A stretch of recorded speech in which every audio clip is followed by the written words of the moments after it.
Bismillahirrahmanirrahim. Alhamdulillahi Rabbil Alamin wa salatu wa salamu ala Sayyidina wa Nabiyina Muhammad wa ala ahlihi tayyibin tahirin wa sahbihi al-muntajabin wa ala jami'il anbiya illahi wal mursalin. Me emrin e Allahut, të gjithë mëshirshmit, mëshirëplotit. Falënderimet më të sinqerta janë vetëm për Allahun e madhëruar. Paqja dhe mëshira e Allahut qofshin mbi profetin Muhammad, mbi familjen e tij të pastër, mbi shokët e tij të zgjedhur dhe mbi të gjithë të dërguarit dhe profetët e Allahut xhaleshanhu. Të nderuar dëgjues dhe shikues, ju përshëndes me përshëndetjen e bukur islame. Assalamu alaikum wa rahmatullahi wa barakatuhu. Paqja, mëshira dhe begatit e Allahut qofshin mbi ju. Për ditën e sotme do të flasim rreth temës kjo dynja dhe ahireti. Allahu i madhëruar e krijoi njeriu që të jetojë në këtë botë si udhëtar dhe kalimtar, ndërsa vetë qëndrimi i përhershëm i njeriu është ahireti. Dynjaja është vendi i provës, i sprovave, i zgjedhjeve dhe i mbjelljeve të veprave të njeriu, kurse ahireti është vendi ku njeriu do të korrë atë që ka mbjell me duart e veta. Sa shumë njerëz janë mashtruar nga bukuritë kalimtare të kësaj bote, duke harruar se çdo gjë që shohin, një ditë do të zhduket, ndërsa ajo që është tek Allahu mbetet përgjithmonë. Allahu thot në Kur'anin e shenjtë: Bismillahirrahmanirrahim. Dijeni se jeta e kësaj bote është vetëm lojë, argëtim, stoli, mburje mes jush dhe garim në pasuri e fëmijë. Ajo është si shembulli i shiut, prej të cilit bima i mahnit buqit, pastaj thahet dhe shet të verdh, pastaj bëhet cop-cop. Ndërsa në ahiret ka dënim dhe të ashpër dhe falje nga Allahu e kënaqësi. Jeta e kësaj bote nuk është tjetër veç se mashtrim kalimtar. Ajeti 20 i surës Hadid. Ky ajet që e përshkruan dynjan si diçka të përkohshme, që ndryshon shpejt, ashtu si lulja që çel dhe më pas thahet. Njeriu shpesh lidhet aq fort pas saj sa harron varrin, ditën e gjykimit dhe takimin e tij me Zotin e gjithësisë. Por ai besimtari i vërtet e shikon dynjan si një urë që e lidh njeriu në ahiretin dhe jo si vend banimi i tij i përhershëm.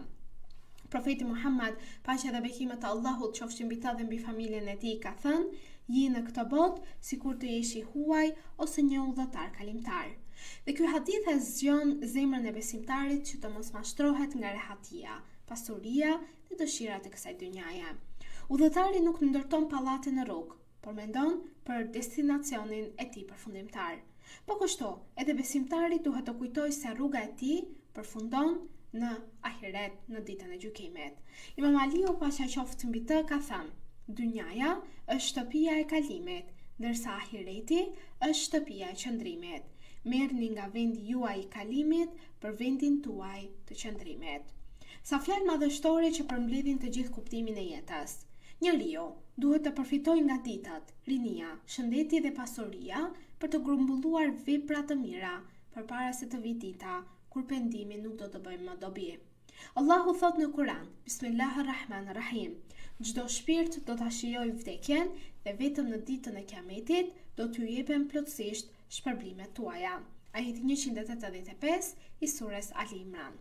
Vdekja, të nderuar dëgjues dhe shikues, është një e vërtetë që askush nuk mund ta shmang. Mbretërit, të pasurit, të fuqishmit dhe të varfrit, të gjithë do të largohemi nga kjo botë.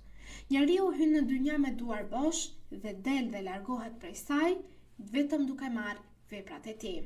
Në varr nuk e shoqëron pasuria, fama apo pushteti, por e shoqëron namazi, vepra e mirë, sinqeriteti, sadakaja dhe mbi të gjitha morali i mirë që ai kishte.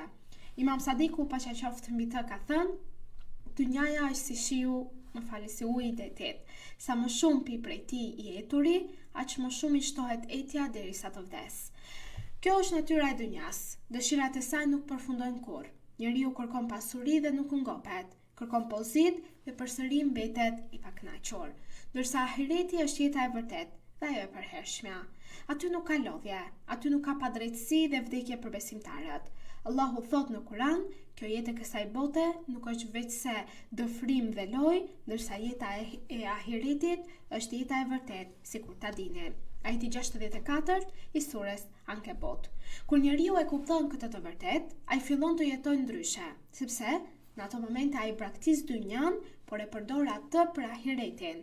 Por të mos keq kuptohemi se feja e pastër islame nuk kërkon që njeriu të largohet nga jeta apo të mbyll veten e tij dhe mos të ketë pra shoqëri ose të jetojë jetën e tij, absolutisht që jo, por feja pastër islame, Allahu madhëruar, kërkon prej nesh që zemra të mos bëhet robër i kësaj dynjaje, të mos robërohet prej mirësive që ka në këtë botë. Pasuria në dorë është mirësi, por pasuria në zemër mund të bëhet shkatërim. Allahu i madhëruar na ka paralajmëruar dhe thot: O ju që besuat, mos ju mashtroj jeta e kësaj bote dhe mos ju mashtroj djalli për Allahun. Ajeti 33 i surës Luqman. Mashtrimi më i madh i dynjas është që ta bëjë njeriu të harrojë ahiretin. Dhe djalli ja zbukuron mëkatet, krenarinë dhe lakmin derisa zemra të verbohet.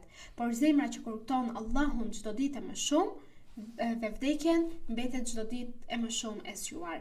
Profeti thot: kujtojini shpesh shkatëruesen e kënaqësive pra vdekjen, sepse kujtimi i vdekjes nuk e bën njeriu të dëshpëruar, por e bën më të vetëdijshëm, sepse ai fillon të fal namazin në përkushtim, të largohet nga padrejtësia dhe të përgatitet për takimin me Zotin e gjithësisë, sepse çdo ditë që kalon është një hap më afër ahiretit. Imam Aliu thot: sot është dita e punës dhe nuk ka llogari, ndërsa nesër është dita e llogarisë dhe nuk ka punë. Sot kemi mundësinë të pendohemi, të falim, të japim sadaka dhe të ndryshojmë jetën tonë për më mirë, ndërsa nesër në ditën e gjykimit do të bëhet vetëm llogaria. Prandaj besimtari i sinqert dhe i vërtet duhet ta ndërtojë jetën e tij me frikë dhe shpresë, frikë nga humbja e ahiretit dhe shpresën në mëshirën e Zotit të gjithësisë. Dynjaja është e shkurtër të nderuar dëgjues dhe shikues, ndërsa ahireti është përgjithmonë dhe është i pafund. Lumai që e përdor këtë jetë si rrugë për t'u afruar me Allahun e madhëruar dhe rrugë për të fituar kënaqësinë e Zotit të gjithësisë. Allahu na bëft prej atyre që nuk mashtrohen nga bukuritë kalimtare të kësaj bote, por që punojnë për ahiretin ton dhe punojmë të përkushtuar në ndritën e Kuranit, në ndritën e profetit Muhammed dhe familjes së tij të pastër e të dëlirë, inshallah. Në këtë moment të nderuar dëgjues dhe shikues, duke ju lënë në mbrojtje dhe ndihmën e Allahu xhallahu shanhu, ju përshëndes me përshëndetjen e bukur islame. Assalamu alaikum wa rahmatullahi wa barakatuhu. Paqja, mëshira dhe begatit e Allahut qofshin mbi ju.